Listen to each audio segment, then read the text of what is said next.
اور وہ لوگ کہ جو اپنے معاہدوں کو پورا کرنے والے ہوں جبکہ وہ عہد کر لیں. ایفاء عہد، اس کی کیا اہمیت ہے؟ ایک حدیث حضور کے جو خادم خاص تھے حضرت انس بن مالک رضی اللہ تعالی عنہ، تقریباً 9 برس تک مدنی زندگی جو ہے اس میں وہ حضور کے ذاتی خادم کی حیثیت سے رہے، اور ان کا کہنا یہ ہے کہ قلما خطبنا رسول اللہ صلی اللہ علیہ وسلم الا قال لا ایمان لمن لا امانۃ له ولا دین لمن لا عہد له. کہتے ہیں شاذ ہی کبھی ایسا ہوا ہوگا کہ حضور نے ہمیں خطبہ ارشاد فرمایا ہو کسی بھی موقع پر، اور اس میں یہ الفاظ مبارکہ آپ نے نہ فرمائے ہو کہ اس شخص کا کوئی ایمان نہیں جس میں امانت داری کا وصف نہیں، اور اس شخص کا کوئی دین نہیں جس میں ایفاء عہد نہیں. کیوں؟ دین بھی نام ہے اللہ سے اپنے ایک عہد کو پورا کرنے کا. نماز کی ہر رکعت میں ہم کیا کہتے ہیں؟ ایاک نعبد و ایاک نستعین. پروردگار ہم صرف تیری ہی بندگی اور پرستش کرتے ہیں، اور صرف تیری ہی بندگی اور پرستش کرتے رہیں گے، اور اے پروردگار ہم صرف تجھ ہی سے مدد کے خواہاں ہیں اور تجھ ہی سے مدد چاہتے رہیں گے. یہ عہد ہے، بہت بڑا عہد ہے، بہت بڑا عہد ہے. اس عہد کو پورا کرنا ہی دین ہے. اللہ کی بندگی، اللہ کے احکام کی اطاعت، اللہ نے جن چیزوں کو حرام کیا ان سے اجتناب کرتے رہنا، اللہ کے فرائض کی ادائیگی، اللہ کے لیے تن من دھن لگا دینا. ایاک نعبد و ایاک نستعین. اب ظاہر بات ہے کہ جو شخص انسانوں کے ساتھ چھوٹے چھوٹے کیے ہوئے عہد پورے نہیں کرتا، وہ اتنا بڑا عہد اللہ کے ساتھ کیسے نبھا دے گا؟ جو 2 پیسے کے اندر امانت کا ثبوت نہیں دے سکتا، اس میں بھی خیانت کر گزرتا ہے، وہ 2 کروڑ میں کیسے امین ثابت ہوگا؟ لہذا لا دین لمن لا عہد لہ، لا ایمان لمن لا امانۃ لہ ولا دین لمن لا عہد لہ. جس شخص میں امانت داری کا وصف نہیں ہے اس کا کوئی ایمان نہیں، اور جس کے اندر ایفاء عہد کا مادہ نہیں ہے اس کا کوئی دین نہیں. اب خاص طور پر اس نیکی کی بحث میں جس ربط اور ترتیب کے ساتھ یہ بات آ رہی ہے اس کو سمجھیے. در حقیقت یہ معاملات جو ہیں انسان کے، بین الانسانی معاملات، یہ در حقیقت اس کا تذکرہ ہے. اس لیے کہ اب تک جو معاملے آئے، ایک خدمت خلق اور انسانی ہمدردی کا جذبہ، پھر نماز کا قیام، زکوٰۃ کی ادائیگی.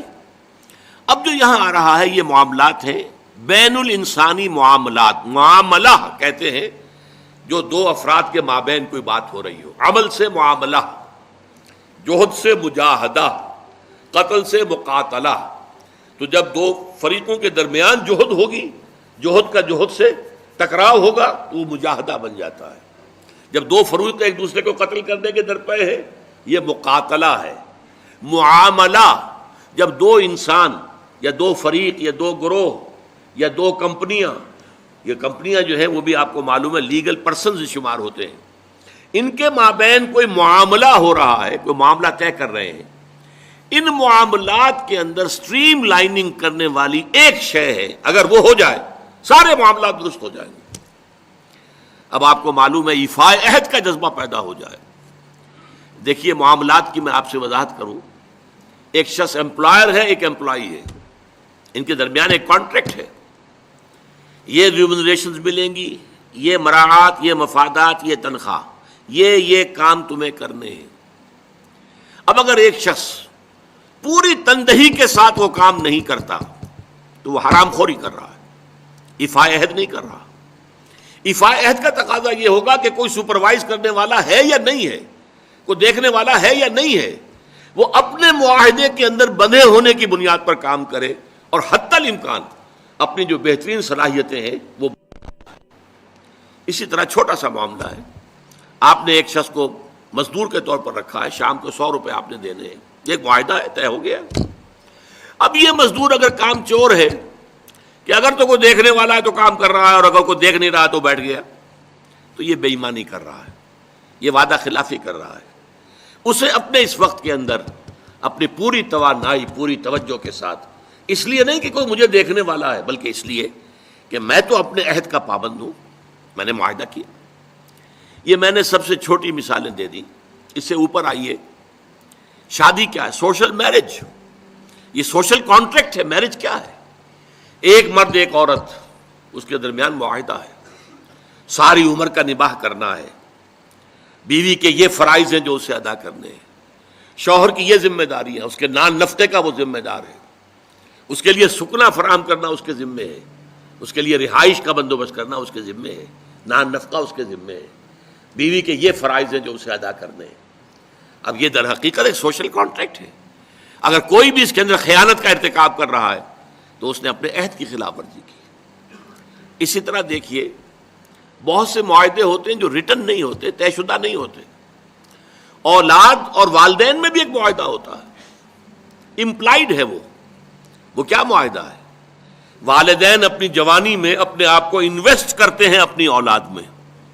ان کی تعلیم ہے، ان کی تربیت ہے، ان کو کھلانا ہے، ان کو پلانا ہے، ان کے لیے کپڑے کا بندوبست ہے. وہ اپنی ساری توانائیاں جو ہے لگا رہے ہیں ان کو پالنے پوسنے میں. اور اس کے اندر امپلائڈ کانٹریکٹ ہے کہ جب یہ بوڑھے ہو جائیں گے اور وہ جوان ہو جائیں گے تو اب ان کو لک آفٹر کریں گے، ان کی خدمت کریں گے، ان کی سیوا کریں گے، ان کے ساتھ حسن سلوک کے ساتھ پیش آئیں گے. یہ کانٹریکٹ ہے، چاہے یہ لکھا ہوا نہ ہو، امپلائڈ کانٹریکٹ ہے. بہرحال پوری انسانی زندگی کا اگر آپ تجزیہ کریں گے تو معاہدات کے گرد گھومتی ہے. اگر ایک وصف پیدا ہو جائے، ایک وصف ایفاء عہد، حضور نے فرمایا بندہ مومن کا وعدہ کر لینا عدت المومن کا اخذ الکف. بندہ مومن کا کسی سے کوئی وعدہ کر لینا ایسے ہے جیسے اس کا ہاتھ جو ہے اس کے ہاتھ میں آ گیا ہے. جیسے آپ نے کسی کا ہاتھ پکڑا ہوا، کہاں جائے گا آپ؟ لہذا وہ تو بند گیا، اس نے وعدہ کیا وہ بند گیا. اور یہ ایک واقعہ آتا ہے حضور کا، اور یہ بھی آغاز وحی سے قبل کا واقعہ ہے. آپ کی زندگی میں امانت اور دیانت جس کی بنا پر الصادق الامین کے خطابات آپ کو ملے تھے اپنے معاشرے سے. آپ کاروباری آدمی تھے نا، تجارت کرتے تھے. ایک شخص سے کوئی بات ہو رہی تھی معاملے کی، کسی سودے کی. اس نے کہا کہ ذرا آئے محمد آپ انتظار کیجئے میرا یہاں پر، میں ابھی آتا ہوں. وہ جا کر اپنے کاموں میں ایسا مصروف ہو گیا، بھول گیا. حدیث میں ثلاثہ کا لفظ آیا، 3 کے بعد یاد آیا اسے. اور عام شارحین کا یہ کہنا ہے 3 دن کے بعد. وہ بھولا رہا، اچانک یاد آیا، میں نے تو وعدہ کیا تھا محمد سے صلی اللہ علیہ وسلم کہ آپ یہاں میرا ذرا انتظار کیجئے، میں ابھی آتا ہوں. وہ اسی طریقے سے گھبرایا ہوا گیا تو حضور وہیں تشریف فرما تھے. 3 دن اس نے معذرت پیش کی، کہا میں بھول گیا. تو حضور نے فرمایا میں تو اپنے عہد کا بندھا ہوا تھا، میں نے تم سے وعدہ کیا تھا کہ میں یہاں تمہارا انتظار کروں گا، میں کر رہا ہوں. تو یہ ہے اصل میں. اور جیسا کہ قرآن مجید میں اسی سورہ بنی اسرائیل میں آیا ہے، ان العہد کان مسئولا. یہ عہد جو ہے اس کی تو اللہ تعالیٰ کیا مسئولیت ہے، جواب دہی ہوگی، پوچھ گچھ ہوگی. تو یہ ہے معاملات انسانی میں نیکی کا وہ جذبہ جو ہے وہ خاص طور پر جو ظاہر ہوگا وہ ایفاء عہد کے حوالے سے تمام معاملات بین الانسانی تعلقات اور تمام معاملات کے اندر سٹریم لائننگ کرتے ہیں.